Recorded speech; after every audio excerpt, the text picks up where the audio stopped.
Et bien le bonjour à vous tous, c'est LB Soir aujourd'hui qui fait sa première vidéo tout simplement pour vous expliquer un peu le but déjà de cette première vidéo, de vous expliquer un peu le fonctionnement de Soar et surtout comment l'utiliser avec justement un budget de moins de 200 euros. Ça peut être 50 euros, ça peut être 100 euros aussi. C'est pour vous montrer qu'aujourd'hui Soar est accessible avec des soi-disant petits budgets. Ça reste quand on est jeune un investissement tout de même. Et donc, je vais vous expliquer un peu comment j'ai fait moi euh, pour tout simplement commencer à acheter des cartes et vraiment jouer à soi en kiffant et aussi en gagnant des récompenses. Donc, ce qu'il faut savoir, c'est que moi, je suis Soir depuis 2021, on va dire, depuis fin 2021. Mais j'avais pas à l'époque l'envie forcément d'investir dans le jeu tout simplement. Disons, fin 2022 et surtout en 2023, j'ai commencé à vraiment jouer. Donc, avec des cartes voilà, que j'avais achetées, avec un budget pareil de moins de 200 euros. Et j'ai commencé à comprendre que c'était possible maintenant de jouer, comparé au lancement de soir. Et en fin de compte, cette vidéo, elle est surtout dédiée à ma reprise concrète de soir pour cette nouvelle saison, la saison 2024-2025.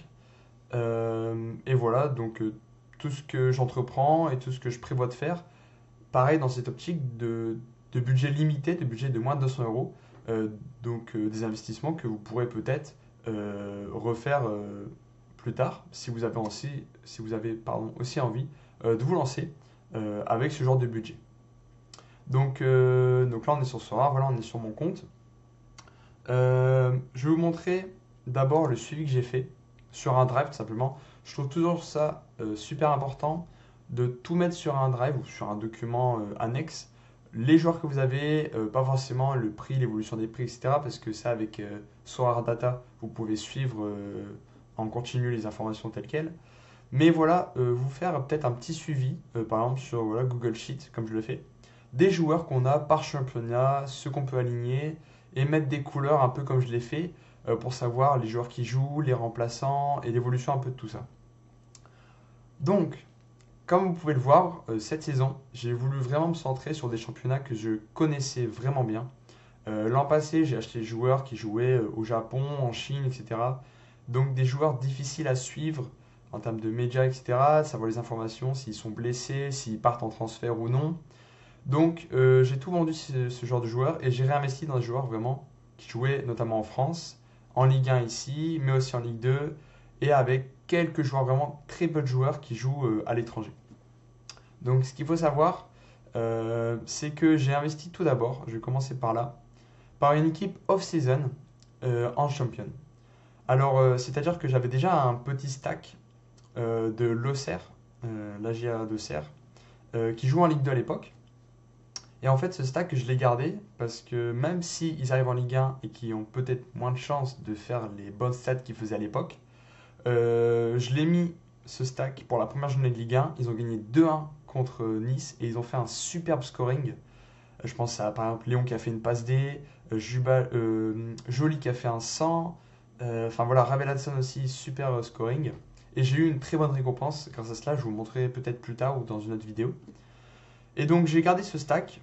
J'ai voulu ajouter pas mal de joueurs dans ce stack pour en fait tout simplement avoir, voilà, comme je l'ai mis ici, les bonus de collection. Donc si vous ne connaissez pas encore ce que c'est des bonus. C'est-à-dire que plus vous avez de cartes dans un seul club, plus les joueurs, quand ils vont faire des points, par exemple si un joueur fait 60 points un week-end, et ben puisque vous avez beaucoup de cartes de cette collection, vous allez avoir un bonus, donc un plus 5% par exemple, et vous allez du coup scorer 5% de plus que 60 le score que vous avez fait en fin de compte. Donc c'est pour ça que là j'ai investi sur, voilà, comme vous voyez, AGA d'Auxerre, j'ai 12 cartes. Pour le moment, j'ai un bonus de plus 3 et peut-être plus 4 plus tard. Je ne sais pas encore si je l'ai actualisé ou pas ce que j'ai fait. Mais bref, du coup, voilà, un petit stack d'Auxerre avec quelques joueurs voilà, qui scoraient en Ligue 2 et qui, je pense, auront aussi de très bons scores en Ligue 1, comme on l'a vu à la première journée. Euh, Ensuite, j'ai voulu continuer en contender, donc c'est-à-dire les plus bas championnats, entre guillemets. D'abord en in-season. Donc là, c'est vraiment un pari que j'ai fait de ma part. J'ai vu les cartes in-season sortir et je me suis dit, il faut que je tente le coup. Même si ça vaut cher au début, il faut que je tente. Donc c'est pour ça que j'ai un premier stack en Ligue 2 avec pas mal de joueurs. Donc d'abord des joueurs de Bastia, comme Placide, Bonner, Roncaglia, Traoré, Tavares, etc. J'ai un gros stack de Bastia. Voilà, je compte sur eux peut-être pour des bons scores. Là, ils viennent de faire 1-0 contre Amiens, ils avaient de très bons scoring pour quelques joueurs, à voir par la suite. Et pareil, pour avoir ce petit bonus à chaque fois de plus 3, plus 4 de pourcentage, c'est vraiment pas mal pour prendre l'avantage sur les autres managers, tout simplement. Et aussi avec des joueurs de Amiens SC, donc avec Gertner, Euroguide, Kaibu et Mafuta. Des joueurs pareils qui scorent encore une fois. Donc voilà, j'ai un petit stack aussi Amiens. Et il y a quelques joueurs encore, je crois. Peut-être que j'ai gardé d'autres clubs. Ou non, j'avais d'abord Maubleu et aussi Jara de Grenoble, mais je les ai revendus. Parce que Maubleu a été transféré tout simplement. Donc voilà, et j'ai aussi pris trois joueurs d'un autre club, Munster, je crois, en Allemagne. Voilà, genre de compléter un peu le stack avec des petits joueurs à bas prix, quoi. Donc voilà. Et j'ai aussi gardé mes off-season, quelques off-season en contender, des joueurs qui jouent pas forcément beaucoup, qui scorent pas beaucoup, mais ça complète toujours les stacks, comme Gauthier 1, qui était d'abord avec mon stack Auxerre, mais qui a été transféré du coup à Metz, donc il pourra être très utile.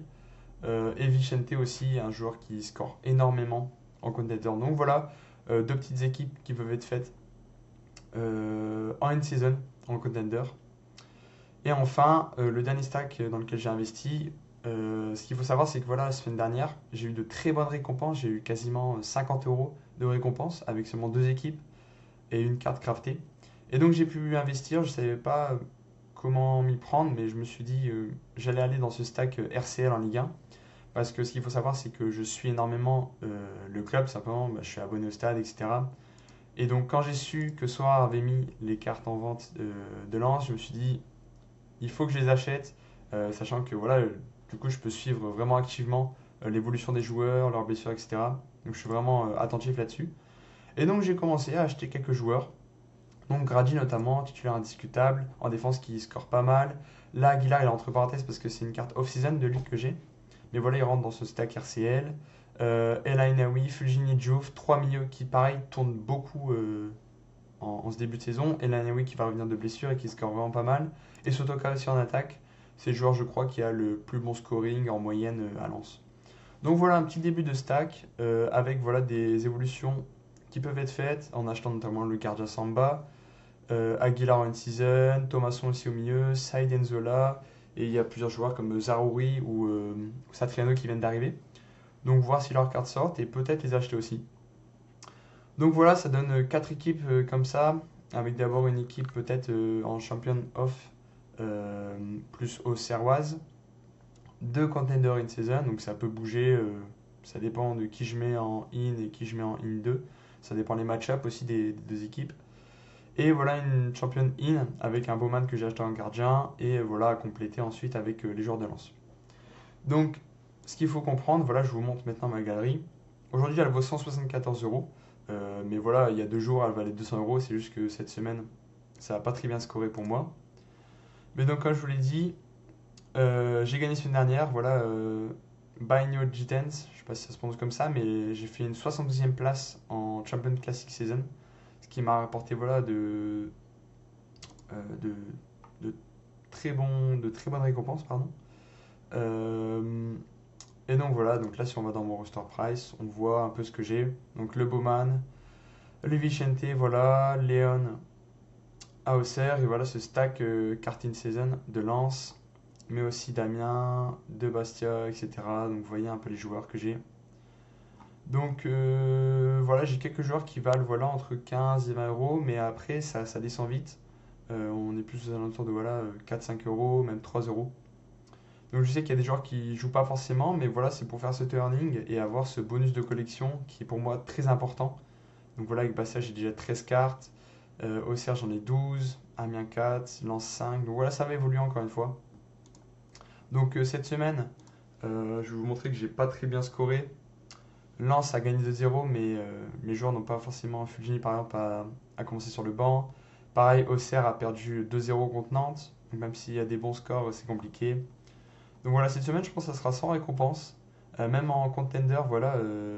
En fait, le problème, c'est qu'il y avait Amiens, Bastia, enfin Bastia-Amiens. Et donc j'avais les deux stacks qui s'affrontaient et je savais pas comment faire. Et en fait, j'ai pas bien aligné les joueurs. Et dans tous les cas, les deux équipes n'ont pas fait de très bon scoring au total. Donc voilà. Donc maintenant que je vous ai montré un peu ma stratégie, je vais vous expliquer quelques tips pour peut-être voilà, commencer avec ce budget de 200 euros. Ce qu'il faut comprendre, c'est que voilà, le Rivals reste essentiel quand on a un petit budget. Donc je pense que vous connaissez le principe. Si ce n'est pas le cas, il y a de très nombreuses vidéos sur YouTube qui peuvent vous être utiles pardon, pour expliquer le fonctionnement et tout. Je ne vais pas revenir là-dessus. C'est pas mon domaine, mais sachez que c'est très simple à utiliser et c'est gratuit. Et vous pouvez obtenir voilà, des boîtes avec notamment des essences pour crafter des cartes, des tickets. Enfin voilà, là il y a une box, voilà, vous pouvez gagner des maillots signés même. Et aussi des cartes, hein, voilà, les pourcentages qui sont là sont faibles, mais ils sont là quand même et il faut les prendre en compte. Voilà, des capsules, ça sert vraiment bien pour crafter des cartes. Encore une fois, si vous ne savez pas à quoi cela correspond, vous pouvez regarder des vidéos sur ça, il y en a plusieurs maintenant sur YouTube. Euh, mais voilà, l'objectif avec votre budget, soit vous avez envie de kiffer, et donc votre but, ça va être tout simplement de faire comme moi, de prendre des joueurs que vous aimez et que vous voulez suivre tout au long de la saison. Soit vous avez envie vraiment de scorer et de faire des récompenses, et donc là en fait, ça va être d'utiliser Sorare Data à fond, de justement d'aller dans cet onglet Scout, faire Player Ranking, et voilà, si comme moi vous voulez jouer peut-être, c'est où? La Champions par exemple, vous êtes à fond sur la Champions, vous cherchez un gardien de Champions, vous faites filter, et vous allez voir tout simplement les meilleurs joueurs en termes de moyenne, donc sur les 5 matchs, sur les 15 derniers matchs et sur les 40 derniers matchs, en moyenne ce qu'ils ont, leur prix, etc. Et c'est tout, vous regardez comme ça, des joueurs peut-être dans des clubs que vous ne suivez pas trop, etc., mais dans lesquels vous avez confiance. Et donc avec un budget de 200 euros, on voit vite que voilà, Gauthier Larsonneur, 26 euros, ça peut être un très bon gardien qui vient d'arriver en Ligue 1, qui a du bon scoring en Ligue 2, donc pourquoi pas en Ligue 1. Et 26 euros pour un gardien comme ça, c'est vraiment peu. Voilà, on attendait peut-être voilà, des 100 euros sur tous les gardiens, mais non, hein, il y a vraiment des gardiens. Voilà, Magiki qui va bientôt revenir de blessure à Monaco, 24 euros. Voilà, Léon, il est ici, il est en 9 position, donc le gardien que j'ai, 23 euros, encore une fois. C'est des gardiens titulaires, encore une fois, hein, et qui ont des prix voilà, assez bas, je trouve, pour le moment. En tout cas, en off-season. Et donc, voilà, si vous regardez ensuite en attaquant, c'est la même chose, hein. Certes, les meilleurs joueurs encore, il y a mis Lamine Yamal, pardon, ont ce budget, voilà, 160 euros. Donc vous n'allez pas investir là-dessus avec des petits budgets, ça sert à rien. Le but vraiment, c'est d'avoir un budget assez bien réparti sur tous vos joueurs. Moi, je crois, j'ai 45 joueurs qui sont vraiment actifs dans ma galerie.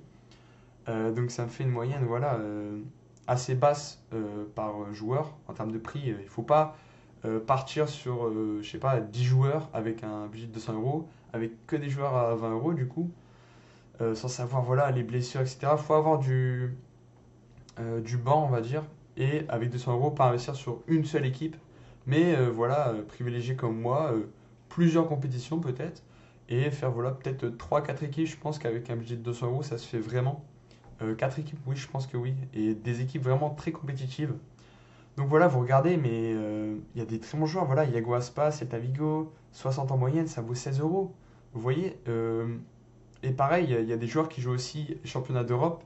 Et c'est pour ça aussi que j'ai voulu investir sur ce stack pardon, RCL parce que il joue les barrages contre le Panathinaikos semaine prochaine pour savoir s'il va jouer la Conference League. Et sachant que la Conference League est aussi couverte par Soir, eh bien ça peut ajouter voilà, des matchs pendant la semaine que je pourrais mettre, des stacks que je pourrais mettre pendant la semaine et qui pourront aussi scorer parce qu'en Conference League il y a des petites équipes.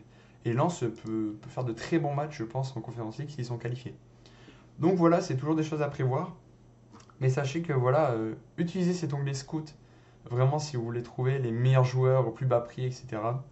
Et regardez leur prix aussi en in-season, off-season.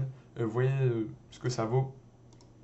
Ce que je vous conseille de jouer, voilà, c'est peut-être avec ce genre de budget, la Contender. parce que la Contender, voilà, il y a vraiment de quoi faire. Il y a des joueurs à très bas prix, avec de très bonnes moyennes. Voilà, j'ai acheté Vicente, moi, il n'y a pas longtemps. Il a il a un super scoring pour des Contenders, voilà. J'ai juste à vous le montrer juste ici. Inigo Vicente, ça vaut aller aux alentours de 15 euros, je crois, actuellement. Oui, voilà, un peu plus, mais je pense que vous pourrez le trade pour environ 15 euros. Et regardez-moi ce scoring, enfin, franchement, c'est très très bon, même quand ça marque pas de but, etc. Ça fait du AA. Donc, franchement, ce genre de joueur, il peut être pris voilà, pour un budget de 200 euros, c'est très très bien. Et vous êtes assuré de tous les week-ends avoir des scores corrects avec lui. Et voilà, de grappiller donc en off-season, pardon, voilà, des box, etc., des joueurs. Et voilà, de petit à petit, commencer à peut-être grappiller des récompenses. Et peut-être commencer aussi à investir sur des jeunes joueurs si vous voulez faire de l'achat-revente, etc. Moi, c'est pas forcément mon but. Mon but, c'est de kiffer. Et si vous avez cette envie-là, pardon, de kiffer avec moi, ben voilà. Vous investissez sur des joueurs que vous avez envie d'investir et vous voyez ce que ça fait. Et peut-être vous serez chanceux, pardon. Mais voilà, je pense que j'ai fait le tour. Je vous ai pas donné plus d'astuces que ça.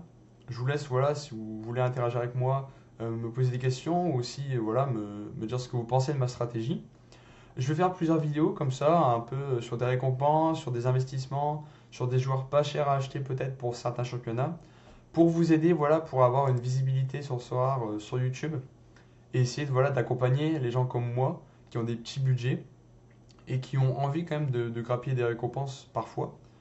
Et puis voilà, ma vidéo ici, c'était vraiment pour vous montrer que c'est possible. C'est possible d'avoir des récompenses. Moi, voilà, ça s'est passé semaine dernière. J'ai eu de très bonnes récompenses.